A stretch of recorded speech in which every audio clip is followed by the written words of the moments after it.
सपनों में दर्शन दे गई हो मैहर वाली मैया।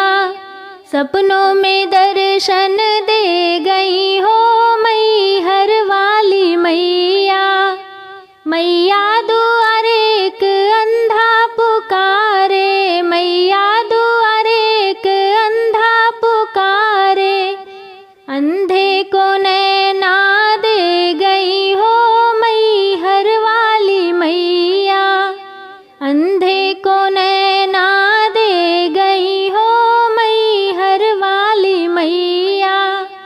सपनों में दर्शन दे गई हो मैहर वाली मैया। मैया दुआरे एक कोढ़ी पुकारे, मैया दुआरे एक कोढ़ी पुकारे। कोढ़ी को काया दे गई हो मैहर वाली मैया। कोढ़ी को काया दे गई हो मैहर वाली मैया। सपनों में दर्शन दे गई हो मैहर वाली मैया। मैया दुआरे एक बालक पुकारे, मैया दुआरे एक बालक पुकारे। बालक को विद्या दे गई हो मैहर वाली मैया। बालक को विद्या दे गई हो मैहर वाली मैया। सपनों में दर्शन दे गई हो मैहर वाली मैया।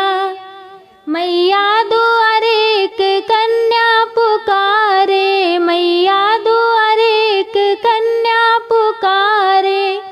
कन्या को घर वर दे गई हो मैहर वाली मैया। कन्या को घर वर दे गई हो मैहर वाली मैया। सपनों में दर्शन दे गई हो मैहर वाली मैया। मैया दुआरे एक बाझिन पुकारे, मैया दुआरे एक बाझिन पुकारे। बाझिन को बालक दे गई हो मैहर वाली मैया। बाझिन को बालक दे गई हो मैहर वाली मैया। सपनों में दर्शन दे गई हो